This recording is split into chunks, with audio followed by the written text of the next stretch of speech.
नमस्कार दोस्तों, स्वागत है आपका एक ऐसी दुनिया में जिसका नाम है काइरली आयुर्वेदा आर्टिफिशियल इंटेलिजेंस। ये विश्व की प्रथम आयुर्वेद जगत में आर्टिफिशियल इंटेलिजेंस है। काइरली आयुर्वेदा आर्टिफिशियल इंटेलिजेंस।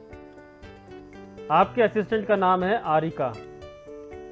आप इससे किसी भी तरह की सहायता ले सकते हैं अपने प्रैक्टिस में, अपने मरीज के इलाज करने के लिए। आपको अगर सहायता की आवश्यकता हो, आप किसी औषधि के बारे में जानना चाहते हो, आप किसी रोग के संप्राप्ति के बारे में जानना चाहते हो, आप किसी विषय के बारे में जानना चाहते हो, आप कोई रिसर्च पेपर के बारे में जानना चाहते हो, आप आयुर्वेद में किसी भी विषय के बारे में कुछ भी जानना चाहते हो, निदान हो गया, संप्राप्ति हो गया, पथ्य हो गया, अपथ्य हो गया, एक्सरसाइज, प्राणायाम, योगा, मेडिटेशन, कोई केस, कोई कॉम्प्लिकेशन, कोई उपद्रव, कुछ भी आप अगर समझना चाहते हो, जानना चाहते हो, या कोई स्टडी करना चाहते हो, रिसर्च करना चाहते हो, आप इसकी मदद ले सकते हैं।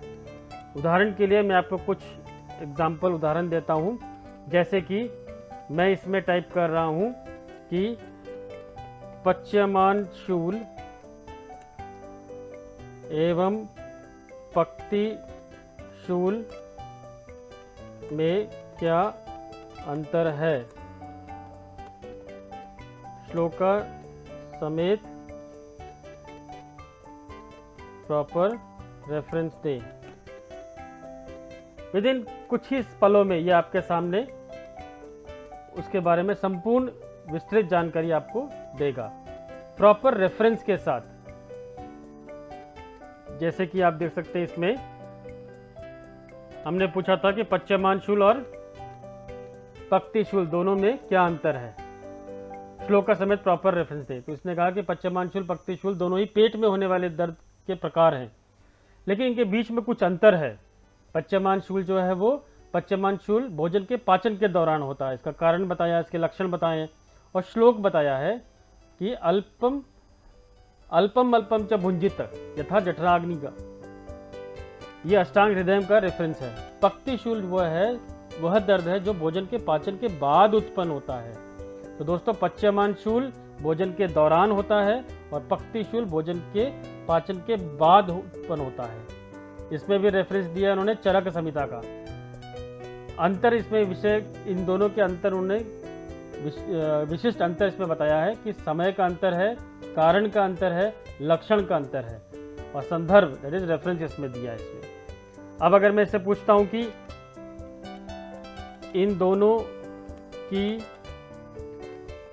विशिष्ट चिकित्सा बताएं रेफरेंस के साथ विद श्लोका। अगर आपका टाइपिंग में एरर है, स्पेलिंग में एरर होता है, तो कोई प्रॉब्लम नहीं है। ये आर्टिफिशियल इंटेलिजेंस है, ये अपने आप समझ लेगा कि आप क्या जानना चाहते हैं। वो अपने आप से ही स्पेलिंग करेक्ट करके आपको बता देगा क्या आप समझना चाहते हैं। तो जो हमने इसको टाइप किया कि इन दोनों की विशिष्ट चिकित्सा बताएं रेफरेंस के साथ विद श्लोका। तो ये कहता है कि पच्यमान शूल की विशिष्ट चिकित्सा दीपन पाचन द्रव्यों का सेवन करना है। इसका रेफरेंस उसने दिया है कि अष्टांग हृदय सूत्र स्थान में बताया गया है कि दीपनानि च पाचनानि च युक्त्या पाययेत सदा। उपयोग में लेने के लिए जो औषधि बताई है वो हिंगवाष्टक चूर्ण, त्रिकटु चूर्ण और शुंठी चूर्ण। त्रिफला का सेवन बताया है, वो भी चरक संहिता सूत्र स्थान अध्याय 4 श्लोक 18। त्रिफला हंति पच्यमानम शूलम। नस्य कर्म बताया है अष्टांग हृदय सूत्र स्थान अध्याय 20 श्लोक 27। पक्ति शूल की विशिष्ट चिकित्सा विरेचनम चिकित्सा।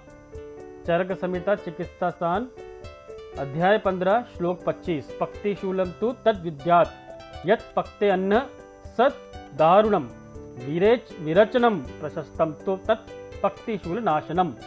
इसमें उन्होंने बताया कि विरेचन के लिए त्रिवृत चूर्ण का इस्तेमाल कर सकते हो, अभिपत्तिगत चूर्ण का इस्तेमाल कर सकते हैं। सुश्रुत संहिता में सूत्र स्थान अध्याय 46 श्लोक 27 में बताया कि अजमोदकम सैंधवेन च पक्ति शूल नाशनम। ये अजवाइन और सेंधा नमक को गुनगुने पानी के साथ लेने से पक्ति शूल का नाश होता है।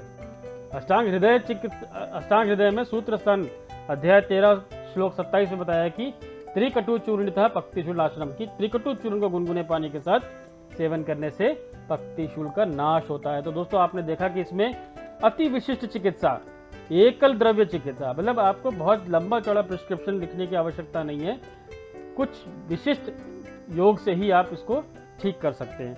एक और कुछ और उदाहरण देखते हैं। जैसे मैं कुछ भी लिखने की कोशिश करता हूं कि अल्सरेटिव कोलाइटिस की संप्राप्ति बताएं विद श्लोका एंड रेफरेंस। आपको कुछ ही पलों में ये बता देगा अल्सरेटिव कोलाइटिस की संप्राप्ति। ये देखिए आपको बता रहा है संप्राप्ति दोषों का, असंतुलन और पित्त दोष, कफ दोष, वात दोष, संप्राप्ति का क्रम क्या है, अग्नि विकृति, आम का संचय, दोषों का संचय, स्थान संचय, विकृति, इसके रेफरेंस क्या है, चरक, संहिता, अष्टांग, हृदय एंड सूत्र स्थान। ये आपको पूरा विस्तार से विस्तृत तौर पे बता रहा है कि अल्सरेटिव कोलाइटिस, अगर हमें ये समझ में नहीं आता है कि अल्सरेटिव कोलाइटिस को हम आयुर्वेद में क्या कह सकते हैं, या हम आयुर्वेदिक तरीके से अगर इसको नहीं समझ पा रहे हैं, तो ये आपको पित्तजग्रहणी रक्तातिसार के रूप में ये बता रहा है कि अल्सरेटिव कोलाइटिस एक प्रकार की आंतों की सूजन है, जो मुख्यतः बड़ी आंत और मल द्वार को प्रभावित करता है। इसको पित्तजग्रहणी या रक्तातिसार के रूप में वर्णित किया जा सकता है। संप्राप्ति इसमें बताया कि पित्त दोष, मुख्यतः पित्त दोष की विकृति होती है। इस तरह से आप इसको आरिका, आपकी असिस्टेंट आरिका, इससे हम हर प्रकार की सहायता ले सकते हैं। एक और लास्ट आखिरी उदाहरण देखते हैं। लेटेस्ट रिसर्च ऑन माइग्रेन, पित्तज शिरशूल, ये आपको बताएगा पित्तज शिरशूल पर नवीनतम शोधन, मतलब लेटेस्ट जो रिसर्च हुआ है वो क्या है, ये आपको बता रहे हैं। थोड़ा स्क्रॉल करते हैं, ऊपर देखते हैं दोस्तों।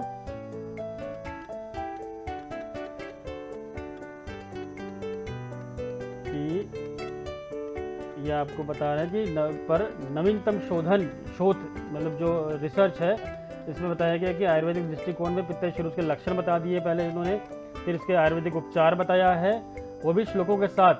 शिरशूलम पित्तजम तु शीतल है पित्तनाशक ही, धर्मंतरारी, शंख पुष्पी, ब्राह्मी, त्रिफला, नस्य कर्म बताया, आहार विहार, पथ्या फथ्या।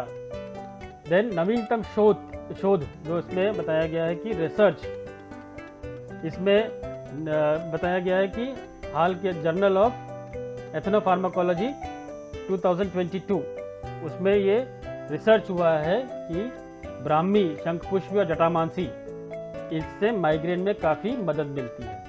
Panchakarma therapy, international journal of Ayurveda research 2021 में विशेषकर नस्य और शिरोधारा पित्तशूल के उपचार में प्रभावी पाई गई है। डाइट के लिए आयुर्वेदिक मेडिसिन जर्नल 2020 में बताया गया है कि शीतल और पित्त शांत करने वाला आहार का सेवन करें, नियमित दिनचर्या का पालन करें। तो निष्कर्ष ये है दोस्तों कि ये आरिका आपको हर तरह से मदद कर सकता है, हर तरीके से हमें ये हेल्प कर सकती है अपनी प्रैक्टिस में, अपने रिसर्च में, अपने स्टडी में, आयुर्वेद के विषय में कुछ भी ज्ञात जानने के लिए ये हमें हेल्प कर सकती है। नमस्ते, धन्यवाद।